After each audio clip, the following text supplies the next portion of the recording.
আবার চলে আসলাম তোমাদের কাছে। আর শুভ দীপাবলি সবাইকে। তোমরা সবাই ভালো মতন থেকো, পুজো কাটাও। আর তোমরা ভালো মতন বাচ্চাদের বাজি ফাটায়ও, আনন্দ করো, কিন্তু আনন্দের মধ্যে যেন কোনো কিছু ক্ষতি না হয়। পশু পাখিদের জন্য কোনো বোম টোম দিবা না। আর ভালো মতন তোমরা পুজো কাটাও। আর আজকে বন্ধুরা একটা নিরামিষ, সম্পূর্ণ নিরামিষ পনির রান্না করব। দেখো আমরা কিভাবে রান্না করতেছি বন্ধুরা। দেখো পনিরটা তো বানাবোই, দেখো কিভাবে আমরা বানাচ্ছি। পনিরে অনেক ছেলেপিলেরা বাইরে থাকে, নিজেতে থাকে, কিভাবে চটজলদি পনিরটা বানাবো, মানে সহজভাবে একদম। তোমরা যেভাবে বানাতে পারো, বেশি মশলা টসলা কিচ্ছু না, আমরা কিভাবে বানাই দেখো। আর তোমরা অনেকজনা বাইরে থাকো, অনেকজনা কমেন্ট করেছো যে তোমরা কিভাবে পনিরটা সহজভাবে রেসিপিটা রেঁধে আনন্দভাবে খেয়ে, মানে তোমরা আজকে দীপাবলিটা আনন্দ করবে একদম সম্পূর্ণভাবে। দেখো কিভাবে বানাচ্ছি বন্ধুরা। দেখো একটু পনিরের মধ্যে একটু আলু আর একটু হেলদি হবে গাজরটা দিয়ে দিয়েছি, একটু গাজর দিয়ে পনিরটা রান্না করব। আর আমি মশলার মধ্যে দেখো টমেটো নিয়ে নিয়েছি, টমেটোটা একটু কুচি করে নিয়েছি, আদা নিয়েছি, গোটা গরম মশলা নিয়েছি। আর পনির, এই দেখো এখন পনিরগুলো কাটবো। দেখো পনিরগুলো কেটে কেটে টুকরা করে নিই, টুকরা করে পিস করে করে করে সুন্দর করে, একটু বড় বড় থাকবে, ভালো লাগবে খেতে, বেশি ছোট ছোট করবো না, বুঝছো বন্ধুরা। বন্ধুরা দেখো পনিরটা সুন্দরভাবে কেটে নিয়েছি, বেশি ছোট ছোট করবো না, এই যে কিউবের মতন এরকম থাকবে, বেশি ছোট ছোট করে ভালো লাগবে না, দেখতে সুন্দরও লাগবে না। পনিরটা দেখো কেটে নিয়েছি।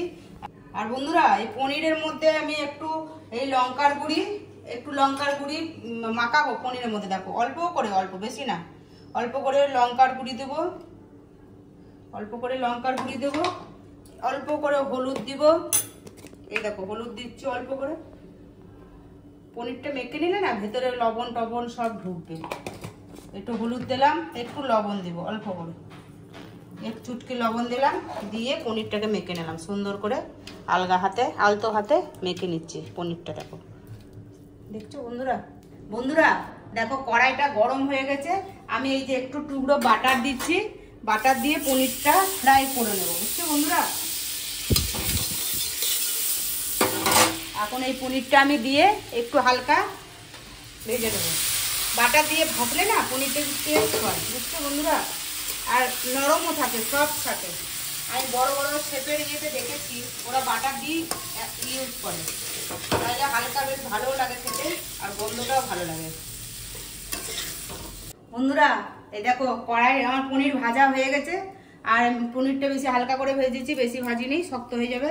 পনির ভাজা হয়ে গেছে। এখন আমি কড়াইয়ের মধ্যে, দেখো কড়াই গরম হয়ে গেছে, কড়াইয়ের মধ্যে একটু সরষের তেল দিয়ে দিলাম, অল্প করে সরষের তেল দিয়ে কড়াইটা সম্বার দিব। দেখো কড়াইয়ের তেলটা গরম হয়ে যাক, তারপরে একটু সম্বার দিই। দেখো বন্ধুরা গোটা গরম মশলা দিলাম একটু, তারপরে এই আলুগুলো আর একটু দিয়েছি না, ওটা ফ্রাই করব। এই দেখো আলুগুলো এখন এখানে মশলার মধ্যে দেবো।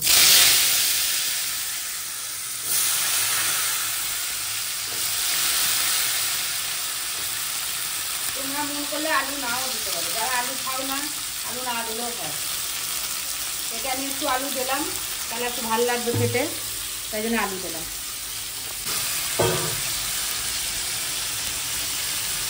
বন্ধুরা এই যে আমি একটু পনির মশলা নিয়েছি অল্প করে, 1 চামচ মতন।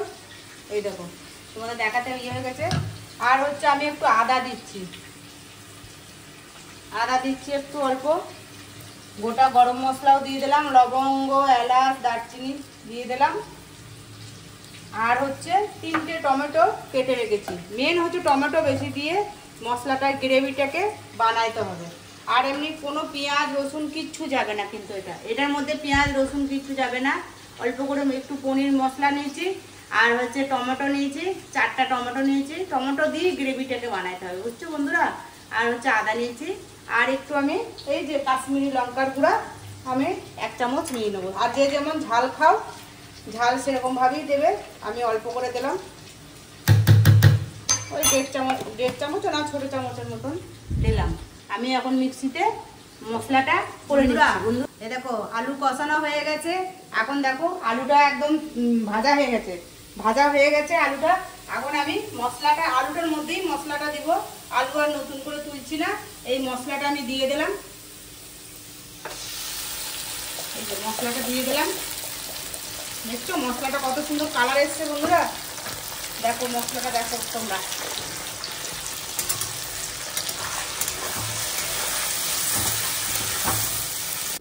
দেখো বন্ধুরা, স্বাদ অনুযায়ী আমি লবণ দিলাম, লবণটা দিচ্ছি আমি স্বাদ অনুযায়ী,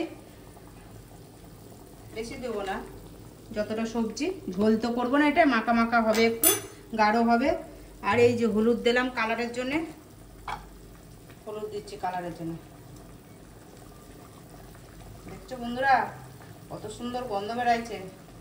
তোমরা এটা রেঁধে খাবে, সবাই রেসিপিটা বানাবে, দেখবে নিরামিষের দিন খুব ভালো লাগবে।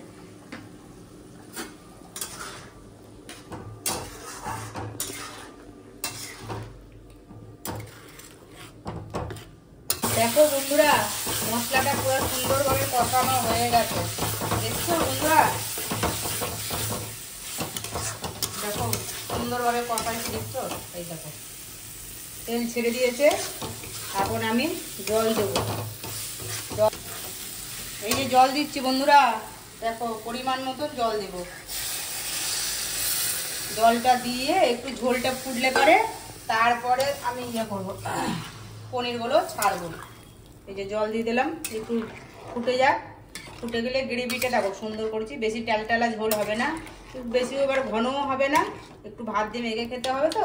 এই দেখো দেখছো টমেটো দিয়েছিলাম, কত সুন্দর হয়েছে বন্ধুরা। দেখো তরকারির সবজিটা কালার কত সুন্দর এসেছে, দেখছো বন্ধুরা? আমি একটু না হালকা চিনি দিয়েছি বন্ধুরা, টেস্টটা ব্যালেন্স করার জন্য, কারণ টমেটো দিয়েছি টক টক হয়ে যেতে পারে। তোমরা তোমাদের পরিমাণ মতন চিনি দিও, আমরা তো চিনি খাই না, তাই জন্য অল্প করে দিয়েছি আমরা চিনি, বুঝছো বন্ধুরা? টেস্টটা ব্যালেন্স হবে আর টেস্টটা স্বাদও লাগবে। এখন আমি একটু এই নামানোর মুখে একটু কসুরি মেথি দিয়ে দেবো, বুঝছো? কসুরি মেথিটা একটু হাতে এরকম করে নেবে, তাহলে সেন্টটা সুন্দর আসবে কসুরি মেথি। এই যে কসুরি মেথি দিয়ে দিলাম, আর একটু ধনে পাতা দেবো বন্ধুরা, একটু ধনে পাতা দিয়ে দেবো। এই দেখো ধনে পাতা দিয়ে দিলাম, আর একটু সেন্টের জন্যে 4-5টা কাঁচা লঙ্কা দিয়ে দিলাম, গোটা গোটা কাঁচা লঙ্কার একটা স্মেল বাড়াবে, ঝালের জন্য না সেন্টের জন্য দিলাম, বেশি ভাঙবো না, যেহেতু আমি ওই ইয়ে দিয়েছিলাম মশলার মধ্যে লঙ্কার একটু গুঁড়া দিয়েছিলাম, তাই জন্যে আর ভাঙবো না আমি। এই দেখো বন্ধুরা, তাহলে রান্নাটা শেষ করলাম আমি। আর হচ্ছে তোমরা লাইক শেয়ার কমেন্ট করো, আর তোমরা সবাই ভিডিওটা দেখো সম্পূর্ণ, প্রথম থেকে সম্পূর্ণ দেখবে। আর ফেসবুক থেকে দেখলে পরে ফলো করবে, আর ইউটিউব থেকে দেখলে সাবস্ক্রাইব করবে, লাইক করবে, কমেন্ট করবে। বন্ধু তোমরা আমাকে আগায় নিয়ে চলো, কারণ ভিডিও করতেছি আর পরে নেক্সট ভিডিও আসবে। তোমরা যদি বেল আইকনটা না টেপো তাহলে নোটিফিকেশন যাবে না, আর ভিডিওটাও দেখতে পারবে না। তোমরা বেল আইকনটা টিপে দেবে, তাহলে নোটিফিকেশন যাবে, আর ভিডিওটা পরবর্তী ভিডিও নিয়ে আসবো। আর ভালো থেকো, সুস্থ থেকো, আর দিয়ালি তোমরা ভালো মতন কালী পুজো কাটাও, আনন্দ করো, আমরাও এখানে আনন্দ করছি। রাখি তাহলে বন্ধু।